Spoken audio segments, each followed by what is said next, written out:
Hey everybody, welcome back to the Pixelists podcast, the podcast about all the nerdy things we enjoy. I'm Will, that's Blake. Today we're here to talk about some Critical Role. Baby, you know I love that Critical Role. Oh yes sir. And my all of a sudden my headphone cord is like jacked up on Mountain Dew. Technical difficulties. I even have this on the right side. I do. Okay, sorry. New listeners are like, what is going on? What's happening here? All right, there we go. But yeah, dude, Critical Role, and we're putting this episode out Thursday, but we don't have an episode to look forward to tonight, unfortunately. Sad. But you know, for those of you out there that are also sad, at least you have our episode coming out today, right? Yeah. You know, are they doing anything tonight? I know they've been doing like one shots and stuff on the off weeks. Is it just a purely I think this is just a pure off night, which, yeah, it was the first one in a while, feels like, with no one shot or EXU. It's probably because they did the back-to-back, like they did EXU Calamity, and then they had the one shot, and then the show came back. Yeah. It's probably a piece of it. So I bet so. So, yeah, you know, no episode tonight, but it's only a week away. I couldn't think of anything to to soften the blow there. I was like, go on. It's like, where are we going with this? But yeah, so. Well, if you're new to the channel, not only do we talk D&D, we also do a little Marvel action. Pretty much anything that like we like that is nerdy, we enjoy it. And we're coming up on 1,000 subs, which if you haven't checked our previous content, with 1,000 subs, we are going to do a giveaway to our subs. So just be mindful of that. And hey, thank you for supporting the channel. So yes, thank you. And yeah, I guess without further ado, we can go ahead and just jump into things. Again, if you're unfamiliar with us, we like to start these discussions with a recap of each episode. And we cut that out, hosted on YouTube separately, just for anybody that likes to catch up before the new episode each week. So if you find yourself on that video and you're interested to hear our actual discussion, theories, yada, yada, yada, we'll link to that below. But without further ado, let's jump into this. Episode 28 of Critical Role Campaign 3, the Deathwish run. There we go. So this one we actually got a Deathwish run. So. Yeah, that's true. Or wait, no, yeah, okay. What's the last one called? It doesn't matter. Sorry. I think it was a race for the prize. I'm looking at it right now. I didn't just remember that, but yeah. Not one, but two race named episodes. That's right. So. Double the pleasure, double the fun. Anyway, so we pick up with the party basically just doing their final preparations for the Deathwish run, this race that they're participating in. And again, the party has two crawlers, one that they purchased themselves and one that was loaned to them via the Paragon's Call. So first up, who are our drivers? So for the Bell's Hells crawler, which is the one they purchased, we have Ashton driving and Imogen riding shotgun, and they've named it the Red Moon. For the loner crawler, we have Chetney driving, Laudna riding shotgun, and F.C.G also riding.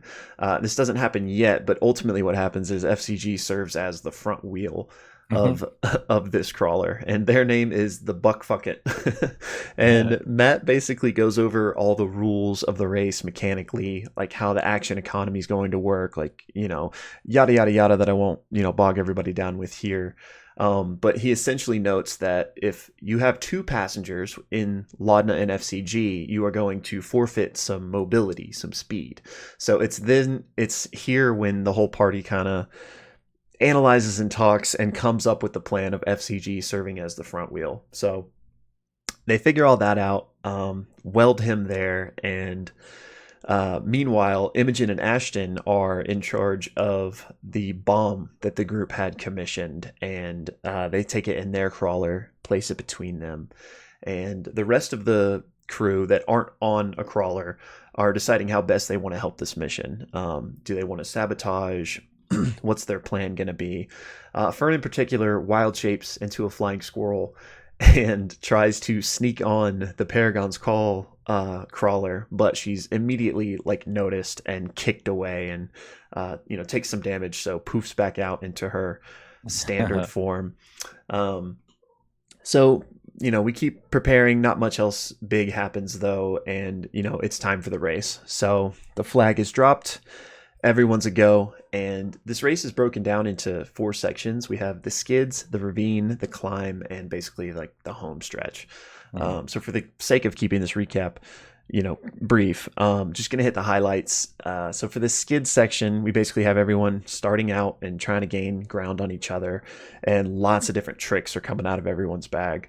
Laudna uses her scariness, her form of dread, to try to like frighten other racers away from her, so they have to like legitimately like move as far away from her as they can. Imogen is using her telekinetic shove to try to push people off their crawlers, and she's also using command to tell them to stop, like to break. All sorts of crazy tricks. But ultimately, the kind of big cool moment that happens in this first section is Imogen gets this awesome "how do you want to do this" moment, where she like casts a lightning bolt and is able to hit the driver, the passenger, and the crawler itself, and causes it to just explode and completely remove this one from the race. And more combat ensues. Also with Chetney's crawler, they get caught in this like metal net that's like really screwing them up, but Chetney goes werewolf and is able to ultimately tear through it. Very cool. Meanwhile, Orem and Dusk, who are not on crawlers, have been plotting what they're doing, and they've come up with this plan that they are going to try to leap off and board a crawler as it like rounds this corner. So Orem does just that, has this like awesome acrobatic move where he like leaps off with his shield and just like straight plummels into the driver of this crawler, and he action surges and is actually successfully able to fully knock the driver off. Dusk follows right behind him, and she manages to knock off the passenger. So Orem and Dusk have fully taken control of this crawler, effectively removing another one from the race. After this, after all this kind of chaos in this first section, there are only 2 rival crawlers left, in addition to the ones driven by our party, and that's actually where we take the break. Yeah, so coming back from the break, the party's actually like transitioned into like this cavernous region. And there's like a darkness spell out too that I think maybe Imogen casted or someone, which in Imogen's case she can't see in the dark anyway. They end up using F.C.G as like a headlamp basically, or like headlights on the car. And so he casts a light on his face, and there's a little bit of a metagame moment where Imogen's like, I'm going to hold my action until F.C.G casts a light. And then he goes to F.C.G and he's like, I'm going to cast light. And so the party's continuing through like this winding cavernous area. And Chetney actually notices that there's bones strewn all over the ground, which is like, why are there bones here? And it's around this time that this large beast basically appears in front of them. Matt describes it as almost like a leopard with scales, but the mini was really cool. The mini actually had like glowing green eyes. That was pretty cool, and looks like a large creature. And it goes by, it's called a Kagaronk, which we shockingly did not get very many names. We shockingly didn't get many jokes about the name, but the Kagaronk is there. And actually, right before the Kagaronk shows up, Will, you mentioned there were 2 other opposing crawlers. They actually deal with both of these crawlers. Orem pulls up next to one of them, and he takes like the blue flower petal that they picked up on their way to, I can't think of the place, basically where they were going to the heist. They were traveling, and they picked up a couple of different things like in the wild. Well, he picks up this blue flower back then, and he takes it and he uses it and he blows it, and it shoots like this crackling lightning onto the other car.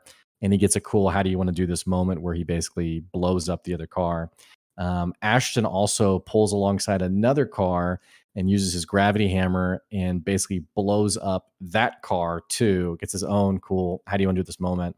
And then the Kagaronk shows up, and Imogen's like, wow, I'm glad we destroyed all of our opponents before this showed up. So they're like driving through the caverns as this huge beast is running alongside them, taking swipes at them, tail whipping them, all this kind of stuff. Laudna actually at one point is knocked unconscious from this. And Dusk actually jumps to her car and casts, interestingly enough, lay on hands on her, which is a paladin spell, kind of interesting, to bring her back. And then Orm has this really awesome moment where he throws like these two daggers, one for the head and one for the legs of the Kagaronk, and successfully causes the Kagaronk to collapse and go prone so that the party can then escape. And there's a cool moment like as they're escaping where Dusk like does Eldritch Blast on like the stalactites, and they collapse and kind of like destroy like the path behind them.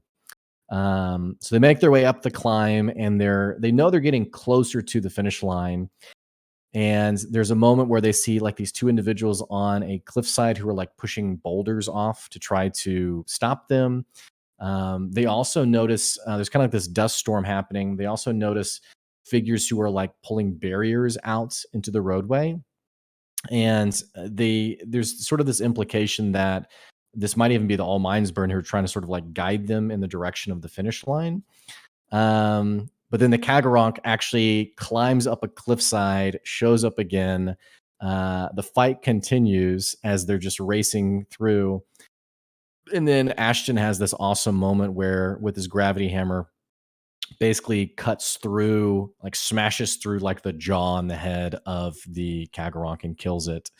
They're making their way to the bone tree, the final spot. And then Fern, who's kind of just hanging out, realizes that some of these barriers that are getting drug out are actually designed to block the party. They're like these spiky barriers. So she tries to pull one with telekinesis out of the way. It's too heavy. She decides she's going to put the portable hole under one to like take care of it. She rolls a natural one and she falls into the hole. And the party basically, they actually do make their way to the finish line. I think one of their cars like explodes or something, and they like roll off or something like that. I can't remember. But they get to the finish line, and they are the only survivors. Even Fern's kind of like, wow, no one else survived. This is pretty cool. Ratanish and Adahan show up. They're like, great job. Adahan's like, yeah, you guys will do. Like, basically report to business in the next few days, and we'll start like your training. I report to the fortress for, the work that we're going to do together. The party's like on a high. I mean, there's this funny moment where Orem's like riding on Fern's back, being like, and then this happened, and then this happened, and just swapping stories. And there's even a cool moment between Laudna and Dusk where Laudna kind of doubles back and is like, hey, thanks for your offer for a date. Here's why I was so skittish about it. It's because of my, she's kind of like my condition, being basically undead. And Dusk is like, I'm surprised that like you let that count you out, because if you looked at your whole group, everyone's like a bunch of weirdos. So I'm surprised like that's the thing that, I don't know. But there is an interesting moment where Imogen sees them talking again and seems to be jealous of what's going on there. So other than that, they're all just getting drinks, kind of relaxing, celebrating. Imahara Joe actually go back to his place to like drop off the crawler for repairs and get F.C.G off the crawler. And Imahara Joe is basically like, yeah, you were via Matt, you were basically one bad roll away from like having your bottom half like torn off completely. But offers to fix him up. Ashton offers to stay as well. Then the party goes to the undercarriage, I think is what it's called, to celebrate. And there's an interesting moment where Chetney basically pulls up next to Dusk and is like, hey, so when Fern's parents get here tomorrow, do you want me to help you do it? And she's like, what are you talking about? And he's like, kill Fern's parents. And she's like, I don't know what you're talking about. And he basically is like, you came here with a photograph of them. I mean, come on, I've been around the block. Like, they're your target, they're your mark. And Dusk is naturally just like, I don't know what you're talking about. If you've watched up to this episode, we know that she's lying, obviously. So spoilers. But there is an insight check and a deception check. She gets outrolled by him and has to whisper into his ears. And he's like, oh yeah, my mistake, whatever. And also, there's an interesting moment between Imogen and Laudna where Imogen does confirm that Adahan is the woman from her dreams and is like, what's that all about? And they have no idea. And then there's an interesting moment of Dusk going to Fern being like, hey, this is what Chetney said to me. Like, he's crazy. Like, what the heck? And Fern's like, hey, don't worry about him. He was probably messing with you. And it's basically like, hey, so we're basically family because we're both from the Feywild. And they spend some time together and they pretty much go to sleep like cuddling each other, like this very like warm relationship. And then there's one last detail of Orem with his observer feet seeing all of this Oh happening, yeah. including the conversation with Chetney. And Liam just mentions that he takes note of that. Next morning, the party all reports to Imahara Joe's. They know that Birdie is coming.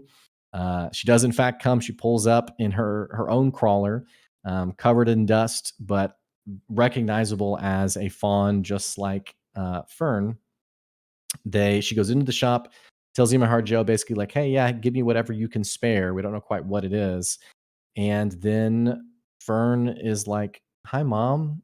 There's this cool like reunion moment where they're like, oh, yeah, how long has it been? And Fern's like, yeah, 90 years. While Birdie's like, yeah, it's been like 6 years. And and Fern's like, it's pretty sure it's been 90. And she's like, no, I'm pretty sure it's been 6 years. So that's kind of an interesting moment. And then Fern's like, well, hey, we have your friend Dusk here.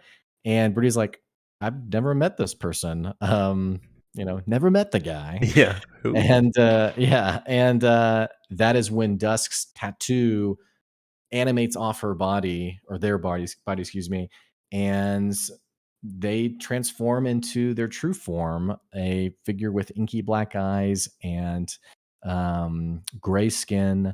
Dusk is a changeling and assumes their true form, and then grabs Birdie and Fern as Birdie says, "You've led them right towards us."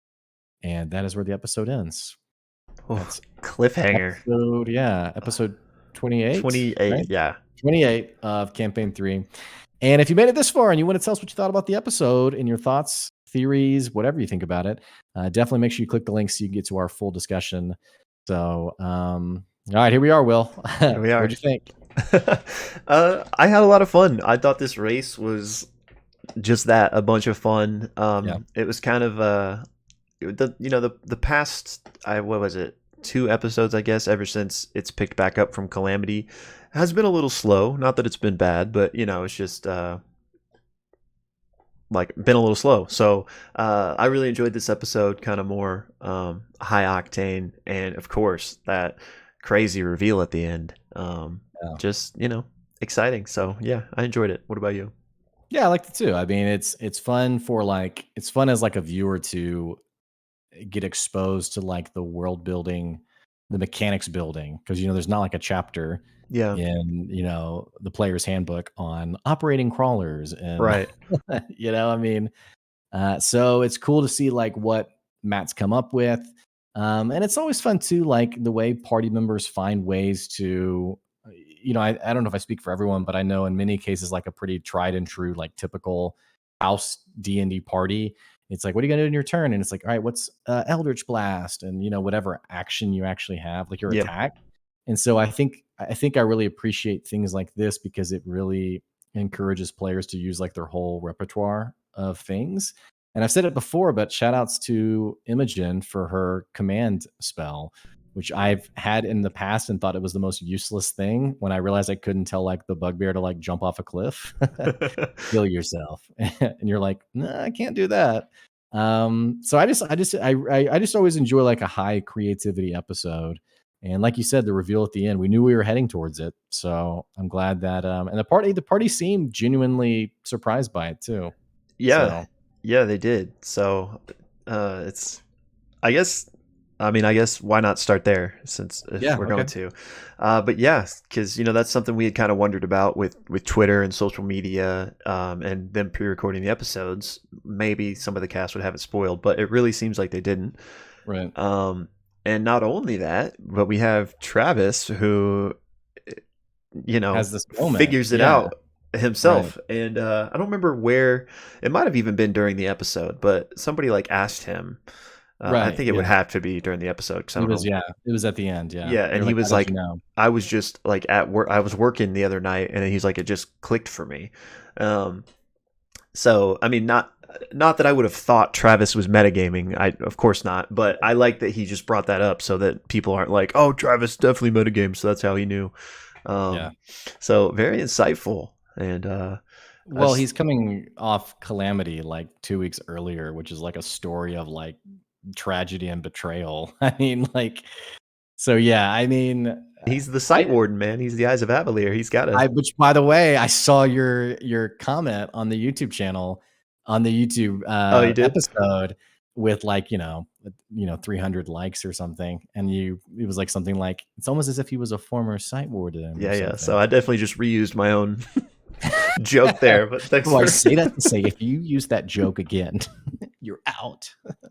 No, I was just agreeing. I was just like, yeah, it's a great insight. Yeah, what a smart player. I mean, and I have seen like a little bit of drama. This kind of stuff really kind of bogs me down in the sense of like, it's like the same people who rules lawyer, like those final moments in Calamity, where I'm like, dude, just enjoy it. It's like, I'm like, bro, just enjoy it. Stop worrying about it. I do, like you said, I like that he was like, yeah, I just kind of clicked. And it's kind of like, yeah, like, I don't know about you, but when you're in like a long-term campaign, it's fun to think about and meditate and, be like, okay, what's going on with this character? And what's happening? That's the whole premise of this podcast. yeah. So it's totally, go ahead. No, I was just saying, and she's been fishy in a lot of ways. So like, I don't think it's out of left field for him to have those suspicions. Yeah, I mean, for sure. I mean, we even picked up it on the podcast of like, and he mentioned it. He was like, you don't remember any details. It's all fuzzy. Yeah. Like, really? Like, we even on the episode before the reveal, we're talking about how weird that was. Yeah. Like, what? Like, what's going on here? But, didn't get to the point that Travis got to. But I like it also because it's very much in character with his class, a rogue who probably does roguish things and probably would be a little in tune to what's going on. Yeah, I'm glad you said that because I wanted to say something similar.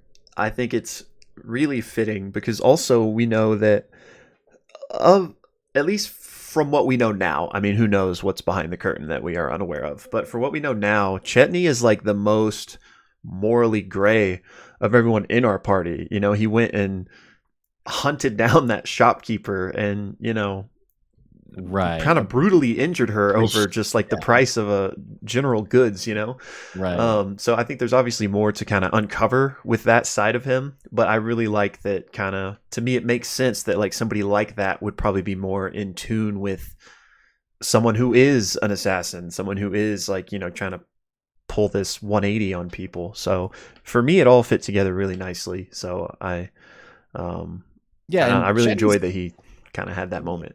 Chetney's probably a bit in tune also with how naive the party is. Like, it's never really been addressed. And it's even so glossed over by me sometimes with like the party has so much like the players are playing their characters very optimistically, in the sense of like it's very cozy to watch them play like FCG with smiley day. Yeah. It's like it's you watch and you're like, oh yeah, they're a good group of people. Like I could hang out with these people. But there's also like this very palpable naivety where there's never really any suspicion that the person they're helping them has a dual motive, unless Matt like portrays them in like a very suspicious light. I think it makes sense for Chetney to have picked up on that and kind of as like the old person in the group, 200 plus years old or what have you, kind of just on the side thinking, I'm going to look after these people and watch over these people. And then when someone like Dusk happens to appear and has these really fuzzy details, again, I think it makes perfect sense that he would be kind of like, okay, something's going on here. Yeah. And, he was also the one to kind of put together the postcard thing. So I think he's just kind of more aware of maybe more going on here than what meets the eye. But I also just like it because, Chetney 90% of the time is kind of comedic relief and kind of like, the crazy old senile man. But moments like these show that there's like way more under the surface, and that might even be like an intentional mask that he's wearing, Yeah. So I just bravo, Travis, I guess is what I'm getting at the end here. Thumbs up, Travis. Good job. But no, I think of like the old the Key and Peele skit where it's like playing the high maintenance girlfriend or something who like is really high maintenance. And Yeah. Keegan Michael Key is like, yeah, when I first met you, I thought you were one of those high maintenance chicks. And she's like, what? That's so funny. And like, that's, if you haven't seen the skit, that's the whole point, is that she becomes extremely high maintenance. But that's what I felt with Dusk, of like, yeah, whenever you're ready for me to kill their parents with you, she's like, what? No, what? Me?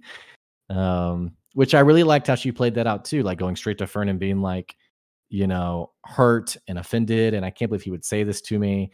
Um, really just, I mean, think about it, being caught in a lie, poor insight check, or poor deception roll, excuse me, and immediately going to the person nearest to your target and Yeah. trying to get to them first. It makes a lot of sense.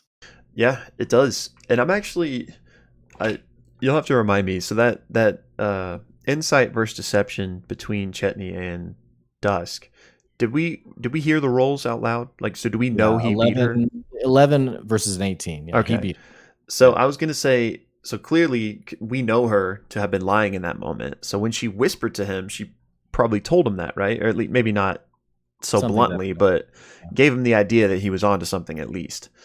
I thought it was interesting, and it's just clever for his response after the whisper was like, "Oh, like I'm sorry," like making her think she had fooled him, even though we know she didn't. I think it's kind of interesting that he didn't go talk to anybody that night. Like seemingly he has some form of confirmation that she's hiding something, and the whole night passes, and they end up going to meet Fern's parents. It's just kind of interesting to me that he wouldn't have like warned anyone about that insight that he had. Yeah, I think part of it is like, this is total like conjecture on my side. I think part of it's character, in the sense of, okay, I know you're lying to me, but I'm going to wait and see like what you're doing. Mm-hmm. You make a really fair point though, that there wasn't like any kind of like, hey, keep an eye on her, or even like in the morning when Birdie showed up, Right. like, not that he's not at the ready, I guess, but which he may be, we have no idea. So I think part of it is like, wait and see. The other part of it is, this is the conjecture piece of it, is I think there's a little bit of like a mutual respect or spacing there, where it's this person who's this guest character, you've just sort of outed their whole premise of their character. Yeah, yeah. Um, I think it's a bit, if I'm putting myself in Dusk's shoes, I would feel a little bit like my party's been spoiled now, because this person now is like, everyone, she just whispered that she's the Nightmare King, or Yeah. something. I don't know. So I would just, I think there's some mutual respect there of like letting Dusk play out, as Erica envisions Dusk playing out. But I don't know. Yeah, it is interesting that Jenny didn't say anything or share anything. Yeah, I'm with you. I think it was basically everything you just said, with maybe a lot of it being letting that moment take place, because that's Right. way more fun. It Um, is. And we've talked about this before, how this group is so good at giving each other the space for those cool moments. yeah. Like, there's nothing worse than what I just did to you, where you were talking and I just jumped in. But there's nothing worse than like someone's having a cool moment, and then like someone else, like, isn't there a moment from campaign 1? This is like total random. Isn't there a moment from campaign 1 where like someone's like shooting an arrow or something, and it's like a natural 20, and then the guy who's not on the show anymore, he like Yeah. adds in like, oh yeah, then I do like telekinesis to like, and it was like already going in. Hmm. It was like, jumping on someone else's moment. Yeah. So in the same way, I think you and I have talked a lot about how this group does a really good job of respecting one another's moments and like letting that happen. So I think you're right for sure. Yeah. Yeah, that moment exactly happened like that too, that you're talking about with the good old Tiberius. Yeah. But yeah, I agree. And not to, I want to move on from this, but what's interesting is that Orem also knew and didn't say anything, presuming he read the lips. Right. Right. He saw the conversation happen. Yeah, and didn't do anything with it. Which, Chetney kind of a little bit more shady, but Orem has kind of been like this paragon of do the right thing, kind of. So it's even more interesting that he didn't do anything. Liam's actually, if you watch the reveal, Liam's actually probably the least expressive person. Like Really? you kind of have Travis who's kind of like, "Yep, I knew it." Kind of like Nidus, Lou from Calamity. Whenever Asmodeus has the big reveal there, Yeah. it's like, "Yep." So Chetney kind of has something similar, and then Fern, Laudna, and Imogen, I guess Sam Riegel to F.C.G are all kind of like, "What?" And then Liam is very stoic, and so I Which wonder if his okay. character, like you said, like read the lips and was like, "Yep." Well, it also makes sense because of the episode previous we talked about how Erica and Matt were texting, and then I don't know this, but it seems like Matt then texts Liam, and then that's when Orem went and had that little fight date with Dusk. So he Right. might have been suspicious already. So maybe it was less of a surprise to him. Matt does a good job too of being really appreciative of Orem's natural perception. Hmm. Also, I think it's like an 18 or something crazy Yeah, high. it's huge. And so, yeah, I building off that comment, I wonder if even beyond that moment, there's been some texting of little details that he's picked up, and Liam's kind of like, "Well, I knew it." Yeah. But like Matt says, there were little things like inconsistencies in the story, other than like the vague weirdness of like, I don't remember, I don't know. Does anything come to mind that party didn't pick up on nothing that that like is I've really like obvious in hindsight? nothing that I've noticeably like, oh, so not really, but I'm sure there Mhm. are, but yeah, unfortunately I I'd be curious for don't our have a listeners list. if you guys picked up on anything either before the reveal or after, if you've gone back and watched episodes or any of these scenes again. Were there any details or comments made that, if you were watching closely enough, knowing what we know now, would have been like sort of a smoking gun? Because nothing comes to mind for me either, but I'm curious what Matt's referring to. Yeah, me too. But just what a cool moment altogether. It was cool that Erica kind of got that time to shine, and was so like, I don't know the right word, but like, uh I don't know, like there's physicality to it, but I don't know, it was just, you could tell that, you know this was kind of maybe even like the whole point of this guest spot was like this moment. I could kind of feel that Hmm. energy from it, and Yeah, sure. I just thought it was great and fun. And then of course the aftermath, like, when the episode was over, but the live stream was still going, of like everyone freaking out, and Erica like jumped on the table and was like, menacingly cackling. uh I could feel like the joy in that moment, and I don't know, it was just fun. It was fun. Yeah, those are fun moments to be part of at a table for Yeah. sure. You remember those for sure. So, Dusk, if they even go by the name Dusk, grabs Birdie and Fern. What happens next episode? I don't know. The fact of the physical grab feels like, I'm teleporting out with these two people. Yeah, You that's what I was know? gonna ask you if that's what you thought is like, it doesn't seem like a hostage, like, "Shoot him, shoot him, shoot him," Yeah. like, holding on to someone, like, "Back away," like, it definitely feels like grab and now I'm gone or something. Yeah, because I mean, we don't know how strong Dusk is. I guess not truly. I think, well, the character plate updated, and I want to say it like had a level on there. I want to say maybe 8 or something. Oh, okay. Um, so, I but missed I that. feel like that could still maybe even be a misdirect. So, the point I'm getting at is we don't know Dusk's true capabilities, let's say, but they're surrounded. Like, is Dusk really going to be able to take on Birdie, Fern, potentially Joe, and all of the Bell's Hells?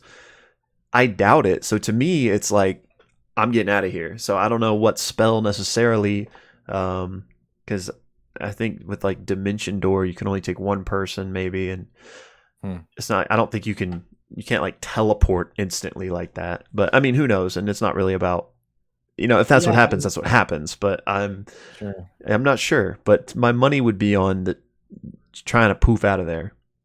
Yeah, or maybe dimension doors open and some other people show up, Oh, that would be interesting. like some backup. Yeah, yeah, So, that would make which sense. I forgot to mention in the recap, but Imogen's trying to detect thoughts on dusk. Oh yeah. It feels like this protective barrier. Like that was pretty interesting. Which it could be. Isn't there like a ring of Yeah. like something that protects you for something like that? Yeah, Um, Paisha had one in right, Calamity. So yeah, there are right. definitely items like that that So kind of could protect be you. item related. Could be the Sorrow Lord, who has sort of like this sort of guise of protection over Dusk. But I mean, maybe to see those characters pop up, I don't know. Yeah, I that's why it's painful that there's an off week this week. You know, we have to wait 2 weeks for that cliffhanger to resolve. But here's what could happen, though. Just throwing it out there. They Mm. could be maybe Dusk somehow, mechanically speaking, teleports them to the Feywild, to the Sorrow Lord prison or something. You know, where's the Moontide crown? Or, I don't know. Party follows. They're in the Feywild. We get this little arc in the Feywild. We know time is wibbly wobbly. They're there for several episodes. They come back, and it's only a few hours after they left. Yeah, Maybe they come back and it's the day to report to the Paragon's call. Or they yeah, come back and it's like 15 years later. yeah. And I don't know. Armand Tresci is president. I don't know. Yeah, I But mean anything's possible with the Feywild timey-wimey stuff. Um, my brain just went blank when we were talking about that. Hopefully it'll come to me. But no yeah, worries. I mean, really anything's on the table. I thought, okay, I'm just gonna pivot a little bit, but I'm hoping, it's on the tip of my tongue type of thing. But with the reveal with her mom, or not even with the reveal, but just that moment with her mom before the reveal, I thought we got some interesting things there. One being the whole discrepancy in time lost. Fern thinking it's 90, Birdie thinking it's only been a couple years or whatever. Yeah. That's very strange because it's usually, or maybe it's not usually. Maybe I shouldn't say this, but usually the weird time difference is from like leaving the Feywild as opposed to like staying there. So Fern, who presumably stayed in the Feywild, thinks it's been 90 years, but where the person that went to the material plane is the one that thinks it's only been a little bit. And maybe that's not weird. Maybe it just works both ways. But I thought that kind of stood out to me as strange. And the other thing is that her mom didn't comment at all on her looking different. Like if it has been 90 years, I mean, I know that the fawn live a long time, but you would think that she'd be like, "Oh my gosh, like You're how all grown you've up. grown." Yeah. Right. Yeah. So, Instead, it's like, oh my gosh, hey, you. yeah. Yeah. Yeah. For So to me, sure. that leans credit toward it hasn't been 90 years. And like the mom is right. It's only been, I forget what she said, but however many. And then all this is kind of playing back into the fact that we've discussed this before about the modified memory. So maybe Fern's modified memory is what inserted the 90 years for her, and it hasn't really been that long, and she doesn't even really know what's going on. Yeah. The simple answer is timey-wimey, wibbly-wobbly. Time is a weird soup. It's been 90 years for Fern, but only 6 in the material plane. Mm-hmm. And Matt just missed the opportunity to comment on the difference in physical appearance. I really like your theory, and that's what I'm going to be shipping, is that there's something happening here with the modified memory. It hasn't been 90 years, and her whole premise of why her parents left is completely incorrect. Also, the interesting that Birdie didn't mention what's her dad's name? I want to say like Ollie, maybe. Yeah, Ollie. There's no mention of Ollie's not there. Ollie doesn't show up. Imahara Joe doesn't say, "Hey, how's Ollie doing?" There's no mention whatsoever. Yeah. Which could be nothing, but for me, it just lends credit to what our Fern as an unreliable narrator, what we've perceived to be the case is actually not the case. We perceive that it's been 90 years. Her parents had left to save the world. They've been sending postcards. We know there's been a modified memory, fake postcards, only Birdie showing up and saying it's been 6 years. And what's frustrating is we may not even get an answer this next episode. It may be total combat, but definitely something weird happening there. For sure. And I might be making this up, but I think I remember Imahara Joe saying that only one of them ever showed up at a time. Oh, okay. So at least that's not like strange that he didn't show up. But maybe it's because of like a protection thing, like don't want to be too exposed at once or something. And then but why? Question here, she seemingly has endless funding. Or not endless, but basically says whatever you can spare, like it's no expense for us. And there's the comment on like the satchel that's like full of coins. Yeah. Like, massively full of coins. So appears to be very wealthy, what's going on there? Yeah, and what are they doing? What do they need these power sources for?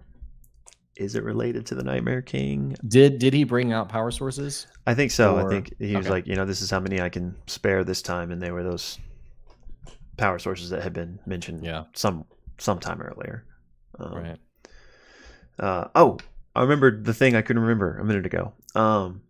With the whole grabbing Fern and grabbing the mom, if there is a teleport away situation, then presumably the party can't immediately address it because one, they don't know where they just teleported to, and if it is the Feywild or something, who knows how long it would take them to track her down and find her. So having seen the previous campaigns, my first thought, which again we don't even know if that's happening, maybe there's no teleport at all, but if there is, my first thought was like, this feels like one of those things that kind of is organically slotted into the game to explain a player absence, which during campaign 1 and 2, Ashley was gone all the time because she worked on a TV show called Blind Spot, among other things. This campaign, fortunately, canceled. Yeah. So yeah, this campaign, that's not a thing anymore. So like one of the big like exciting things for a lot of people was that like, oh, Ashley's going to be here like for every episode. So this part of me is wondering, like, is for some reason maybe Ashley going to have to be absent from the table for a few weeks or whatever, and maybe this is kind of a way to organically explain her absence, or am I just having PTSD from past campaigns where that happened? And no, Ashley's still like, here. Don't do this again to me, Ashley. Yeah. So anyway, could be. I was just glad that I remembered that. Yeah. Dusk like slits Fern's throat, and Ashley's like, all right, guys, I'm off. Be back with my new character. Later, nerds. Yeah. D&D losers. Like, what? You play with us for years. But so yeah, my boyfriend hates it. I'm like, that doesn't make sense. All right, anyway, I'm done making this joke. No, you're good. I just keep going long, keep adding on to it.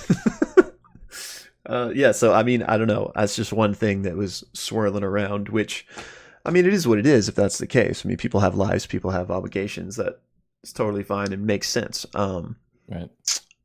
But, was hoping that we'd get the, not that someone can't miss an episode here and there, of course, but I'm hoping, we got a full campaign of Ashley this time around, but we'll see. Yeah, I feel the same way.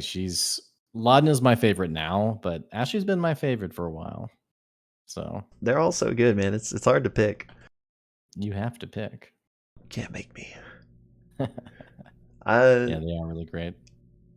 I really don't even know if, I know you weren't like really telling me I had to pick, but I really don't even know who I would pick. Maybe Chetney right now. Sure.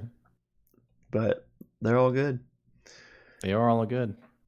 And okay, so go ahead. No, I was just going to slightly pick back up with the what's going on, which we kind of covered. But I mean, for my money, Fern is the one that's kind of missing some time here. But it is just easily possible that it is just Feywild timey-wiminess, and the mom only thinks it's been 6 years, and it has been 90. But we know Fern's memory has been modified at least sometime. It might have nothing to do with this, but we know that at least. And the mom not reacting on how much she's grown. I don't know. I feel like something's going on with Fern more so than the mom in terms of who has the wrong time frame here. Yeah, something's happening with Fern for sure. I'm with you there. And Because then the mom even picks her up and like gives her a big hug. Like, there is like this moment of realization. But yeah, the missing commentary to go with it is definitely suspect.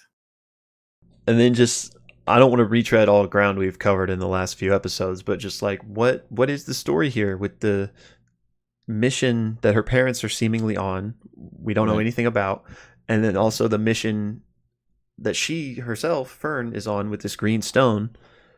What's going on? Again, is any of this tied to the Moontide Crown, or is that just a separate thing that these Unseelie Court people are wanting for whatever reason, and maybe is not directly tied to whatever her parents are doing?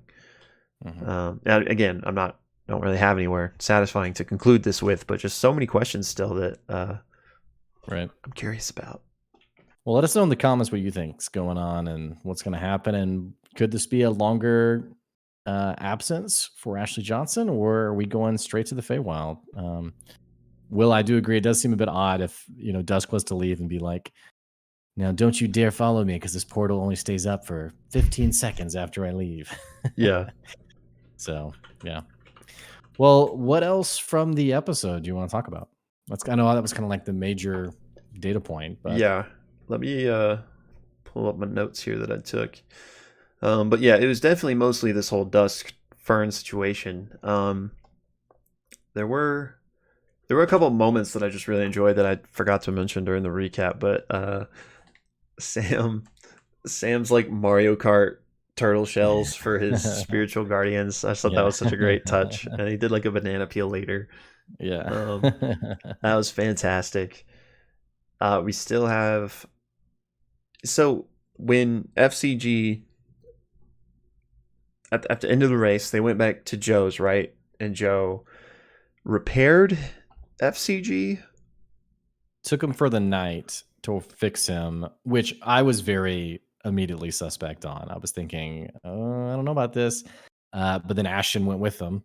So, but yeah, seemingly got a good night's sleep and got topped off, tinkered off. Yeah. So, I mean, obviously that kind of wasn't, this whole Dusk and everything was the big kind of emphasis on the next morning, but I'm curious as to if F.C.G.'s had any type of, not revelations, but just, if Joe was able to, I mean, I think the implication was just kind of fix him up after the race and the wear and tear that him serving as the wheel would have caused. But, Joe was the one that knew F.C.G.'s true story, true origin. So perhaps did they have any time to like tinker further, maybe find some things, maybe just shed some light on some stuff for F.C.G. Curious about that. Because, they talked about like, I would love to take a deeper look at you and maybe try to figure out more, and F.C.G. was open to that. So I think that would be something that would happen on camera. Okay. And so I wondered if it happened, but in hindsight I'm thinking it would be clunky to be like, all right, we're gonna go back now to that night. I just don't see that happening. And I also don't see F.C.G. being asked like to recollect, oh, he asked me this and he asked me that. Like, it wouldn't be very punchy. And so I think it hasn't happened yet. I think they just fixed him up and Ashton stayed with him. That's a great point. I think you're right, because that would kind of be unsatisfying to have that off screen. Other than that, there was whoops. Hold on, sorry. I messed up our cameras. There we go. There was this thing that Ness brought up in the Discord that was, and I don't have it in front of me. Freaking Ness, man, the master detective. I know, really. Site warden in another life. Yeah, shout out to Ness. But then little behind the scenes here, we filmed this via Discord, so I can't actually look at the Discord because it's going to mess up our cameras. So I'm probably not fully going to articulate this correctly. But what it was, yeah, and if you're looking it up, let me know. But is it in the Critical Role Discord channel? Yeah. But it was essentially this connection from Call of the Netherdeep, the source book, to what's going on right now. We've talked about this person before, Elixian, I want to say. Yeah. So we've mentioned him before, but apparently, what I don't know if Ness is the one that made that Reddit post or if he just was bringing it forward. But one of Elixian's nicknames is like the Paragon. So there might be a thread there connecting Mm. the Paragon's call to what's happening with Ruidus, since we know that Odahan from Imogen's Dream, aka Ruidus, is the leader of the Paragon's call right now. So maybe, Wow. maybe there's some through line there, which would be interesting. Now, yeah. So, and we know there's a connection with Adahanthol, with Right. the storm. Yeah, I say ship it, man. That's crazy. Which Who now is Elixian though? Elixian, I could be wrong, but I'm pretty sure he was like the hero of like an age past. He was like this legendary, maybe not hero, maybe not be the right word, but like warrior Mhm. that I think disappeared Yeah, one day. didn't we talk about Elixian at some point? We Like, did. wasn't there? Yeah, we did. Wasn't from like the museum episode or something? Probably. I don't remember exactly when, but we definitely did. Okay, yeah, because it's ringing a bell. Which And we yeah, were, and someone was like, "Oh, it's from Call. It's in Call the Netherdeep or something." And we were yeah. like, "Oh, okay." So I hate to openly speculate when I don't have all the facts straight in my mind right now, but to me that sounds like a very logical thread to kind of tie those things together. And also, and this is just a complete shot in the dark, operating probably off of bad information. But what if Elixian is like in/on Ruidus, and maybe like this whole thing is to like free them or something? I don't know.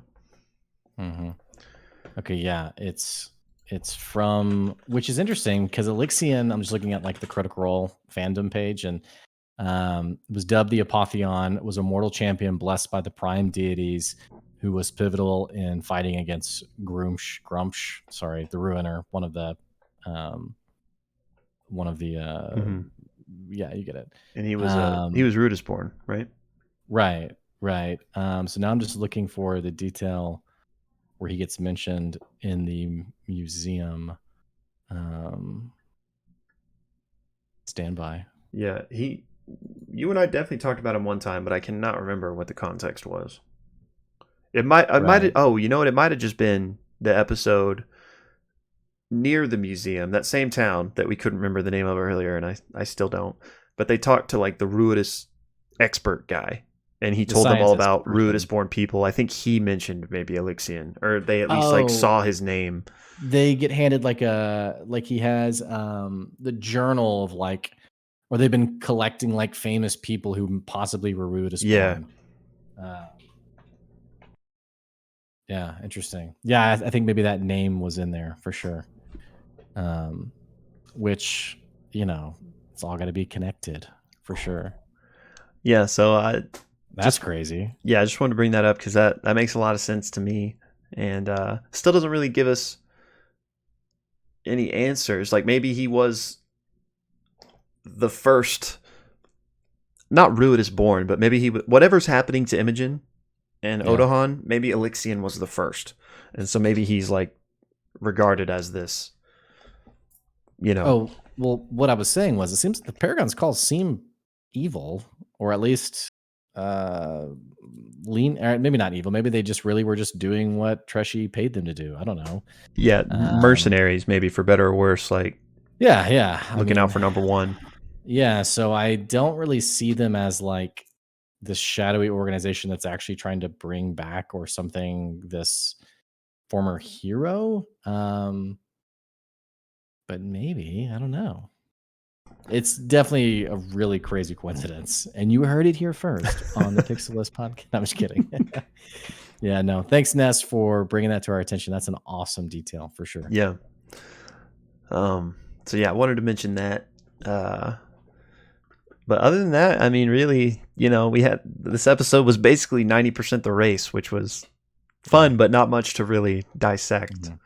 Yeah. Um, Well, we know the so party had a long rest, which seemingly sets them up for possibly a big encounter. Who knows? They're gonna have their whole set of tools for the task. But I guess we'll yeah, see in a week what's gonna happen. yeah, and okay, for your money, what do you think? They teleport now, or is there going to be a big conflict? I don't know if there's a mechanic in D&D where someone can kidnap two people. Like I know a lot of things have to be like a willing creature. Right. So I don't know. My money is on backup showing up and then potentially them leaving, kidnapping Fern and Birdie. Um, but yeah, like you said, I don't really see a combat scene happening surrounded. But maybe I don't know. Are all of Belltails there? I can't remember if like only a few of them went to Joe's, or did they all go? Do you remember? I think they're all there because I think some were outside and saw Birdie pulling up, and so they all like moved in. Okay, so they're I all think- there. They just weren't all inside Right. Joe's. Yeah, some were inside, some were outside, and then came inside when they saw Birdie. Okay, yeah. So to me, I agree that surely it's not going to be a combat situation unless Dusk is a lot stronger than we think. But No. can't imagine that there's a 1v like 10 scenario that's going to happen. So yeah, maybe backup comes, but I'm interested to see for sure. Yeah. Let us know in the comments what you think. And also don't forget that the podcast is on all podcast platforms. So you can tune in to not just Critical Role, but hear what we think about the show. And, you know, if there's going to be combat or not, you heard it here first. Yeah. And for those of you that do listen to us on the podcast, we super appreciate that. Helps us, every little bit of engagement helps us out a ton. I meant to tell you this, I just remembered. I got an email the other day that was like, your podcast is trending in like Denmark or something, and I was like, what? Which, I mean, trending, it was like, 75th in like the entertainment category, but I just thought that was hilarious. So yeah, yeah, thank you for all of our Denmark. Yeah, thanks. Shout out to all our Denmark listeners. Yeah, it is weird how that happens sometimes because like I have another podcast on entrepreneurship and business, and I got a stat. This was earlier this year where the podcast was like the number 7 most listened to podcast in Ireland. Which I was like, okay, killing it. Cool. Yeah, the Irish, they love the the podcast. But anyway, thank you guys for listening wherever you are. So it's kind of the beauty of D&D is it just brings us all together. Yeah, absolutely. And reminder that we're not there yet, but we're getting close to 1,000 subs. And when we do, we're going to be giving away a copy of Tal'Dorei Reborn. All you got to do is be a subscriber to our YouTube and you're entered. So, help us out if you're not subscribed. And, if you don't mind, if you do, it's fine. But you might win a free book. So, Yeah. Well, what do you do with the thumbnail? Oh, I feel like either somehow racing, which I don't really know how we would translate necessarily. I was looking for like racer goggles, but I don't have any. That would have been good. I guess we could it might be like binoculars. I don't know. Or like something with the reveal. One of us could be doing like a, Okay. Yeah. All right. So one's doing that. I'm doing that, okay? Okay. Maybe which way are you gonna be like? I'll try to be like drifting with the way you're turning. Yeah. I don't know if that even makes sense, but yeah, it'll be Bassaras drift. Perfect. I'm gonna go this way. Okay, wait. So bring your hands a little bit more like this. Right. Yeah. Okay. Yeah. So you're going that way. It's the smallest wheel. Okay.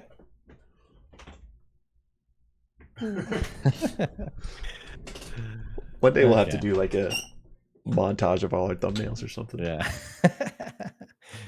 All right. You're like, we need to record this next episode. I'm like, I'm still working on the montage. Forget it, man. Well, thank you guys for listening. Don't forget we're on Twitter at the Pixelists. And don't be a stranger. So yeah. Alrighty, y'all. Have a good one. See ya.